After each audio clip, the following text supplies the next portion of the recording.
পরে আমি আবার দারোয়ানের কাছে গেলাম, আপনারা গেটটা খুলেন, গেটটা কোনো সারা শব্দ নেই। আমার চিৎকার শুনে ওরা ভিতর থেকে দরজার লক করে দিচ্ছে, লক করে ওরা ভিতরে বসে আছে।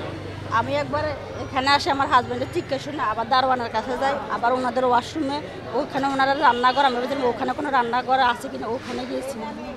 পরে আমি দিস না ফাড়াই, পরে আমি কী করছি, হঠাৎ করে এরা জানালা আছে, আমি জানালা খুলছি, জানালা খোলার পর দেখে আমি জানালা খোলার সাথে সাথে দারোয়ানের লাইট দিয়ে দিচ্ছে রুমের ভিতরে। পরে আমি বলতেছি আপনি ভিতরে কেন, আপনি গেটে তালা দিলেন, আবার আপনার ভিতরে রুমের ছিটকেনে দিয়ে আপনি ভিতরে বসে আছেন, আমার স্বামীর বাইরে গুলি করে মেরে ফেলতেছে, বাইরেই আসেন।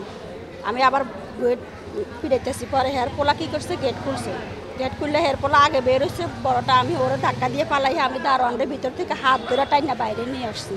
বাইরে নিয়ে আসার পরে আমার দারোয়ান বলে কী হয়েছে, এর শরীর কাঁপতেছে, বলে কী হয়েছে, আমি বলি কী হয়েছে মানে বাইরে আমার স্বামীরে মাইরা ফেলতেছে, আর আপনি আমার ভিতরে জিজ্ঞেস করেন কী হয়েছে কেন, আমার চিৎকার আশেপাশের মানুষ সবাই শুনছে, আপনি শুনে না আমার চিৎকার, ছাবি দেন, আমি আমার স্বামীর গেট খুলে দিই। উনি আমারে বলে ছাবি আমার কাছে নাই, ছাবি বাড়িওয়ালার কাছে 3 তলায়। তখন আমি ওনারা রাখি আমি বাড়িওয়ালার 3 তলায় চলে গেছি কাঁদতে কাঁদতে। পরে আমি বাড়িওয়ালার দরজা অনেকক্ষণ পর্যন্ত দরজা পিটাইতেছি, আপনারা দরজাটা খোলেন, দরজা খোলেন, দরজা খোলেন, কেউ দরজা খোলে নাই।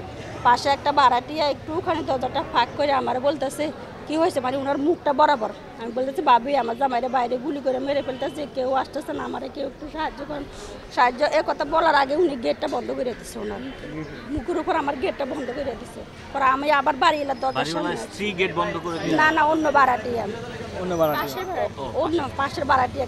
পরে আমি আবার বাড়িওয়ালার দরজার সামনে আবার চিৎকার করতেছি, গেটটা খোলেন, গেটটা খোলেন, কেউ আসে না, কেউ একটু সারা শব্দ হয় না। পরে আমি নিরুপায় হইয়া আবার এখানে আসি দরজার সামনে, আমার স্বামী এইখানে 5-4টা গুলি, 2টা কোপ খাওয়ার পরও আমার এইখানে দাঁড়াই বলে তুমি গেটটা খুলো না কেন, এরা আমার বাইরে ফেলতেছে, তুমি গেটটা খুলো। পরে আমি বলতেছি আমি কীভাবে গেট খুলবো, আমি কান্না করতেছি, আমার মেয়ে 2টা এখানে কান্না করতেছে, আমি কীভাবে গেট খুলবো, এরা আমার চাবি দেয় না, তুমি কারো বাসা যাইয়া ওইদিকে যাইয়া দৌড়ে যায়, কারো বাসা যাইয়া ঢুকে, এরা আমার গেট দেয় না। এই কথা বলার পরে উনি এখানে অজ্ঞান হয়ে গেছে, আমি দেখতেছি এখান থেকে এইখানে পড়ে গেছে। পরে আমি আবার 3 তলায় গিয়েছি, আপনারা আমার চাবিটা দেন। তখন এই দারোয়ান বাইরে আসছে না, ওরা স্বামী স্ত্রী বাচ্চা কাচ্চা সবাই হাউমাউ করতেছে, কিন্তু গেট খুলে না।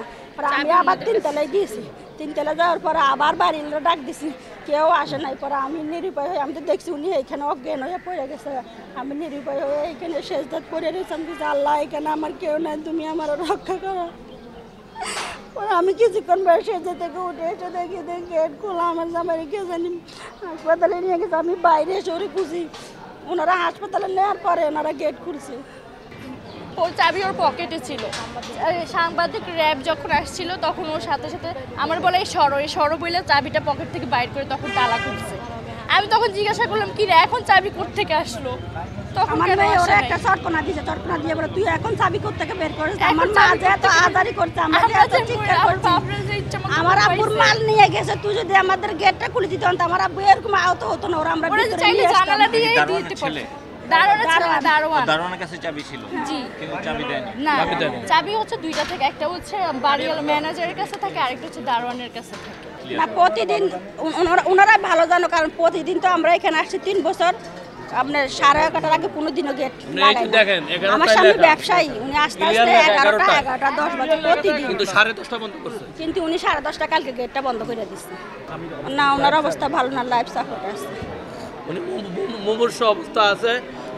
4 রাউন্ড গুলি হয়েছে এবং চাপাটিটা 2টা গুলি খাচ্ছে। এখন ওই গুলি কোবানের কারণে ওনার প্রচুর রক্তক্ষরণ হয়েছে, উনি মুমূর্ষ অবস্থা আছে। দেশবাসীর কাছে ওনার সুস্থতার জন্য আবেদন। এখন আপনারা সিসি ফুটেজ দেখেন, দেখলে তো আপনারা আসামি পাবেন। আমাদের দাবি আপনারা সন্ত্রাসগুলোকে আপনারা ধরবেন, ধরে যে জিনিসগুলো সেগুলা আয়ত্ত করবেন। আর বাড়িওয়ালারা কেন বারাটিয়ার উপরে এমন নির্যাতন করে, আপনারা এই বিচারটা করবেন। আমি একজন মহিলা মানুষ হয়ে আমার ছোট বাচ্চাদের আহাজারি কেন বাড়িওয়ালা আসলো না, পরে কেন বাড়িওয়ালা নেমে আসলো, আমার হাজব্যান্ডকে নেওয়ার পরে পুলিশ আসার পরে কেন বাড়িওয়ালা তখন গেট খোলে, তখন ওরা নিচে নেমে আসে। বাড়িওয়ালা ওনার ছেলে কিভাবে নিচে নেমে আসে, ওনারা তো ভিতরেই ছিল, তাইলে ওনাদের তো মানুষ মনে হয় না। আমরা বারাটিয়া ওনাদের কাছে মানুষ না, আমাদের কোনো গেট আগে দিয়ে মানে এসব ঘটনা যদি উনি আমাদের চাবিটা দিয়ে দিত যে আপনারা গেট খুলেন, কিছু একটা হবে আমরা মা মেয়ে দুজনকে আমরা পারতাম না আমাদের মাস্টার রক্ষা করতে, আমাদের চাবিটা দিয়ে দে, তোরা আমরা চাবি তোরা আমাদেরকে চাবি দিয়ে, আমি ভিক্ষা চাইছি আমাদের চাবিটা দে, আমরা গেট খুলি। এখানে আরেকটা তথ্য আছে, প্রতিদিন উনি বন্ধ করার আগে জিজ্ঞাসা করে ভাবি আপনাদের লোক আর কি কেউ আছে, গেট তালা দিয়ে দিব। অথচ গতকাল 10:30 বাজে উনি বন্ধ করে দিয়ে গেট বসে আছে। অথচ অন্য অন্য দিন 11:30 বাজে তো বন্ধ করার আগে জিজ্ঞাসা করে যে ভাবি আর কেউ আছে আপনাদের, বন্ধ করব। কিন্তু গতকালকে কেন সে 10:30 বন্ধ করলো? সুতরাং তার গতিবিধি লক্ষ্য করলে এবং তার মোবাইল চেক দিলে সুতরাং কোনো না কোনো তথ্য অবশ্যই বেরিয়ে আসবে।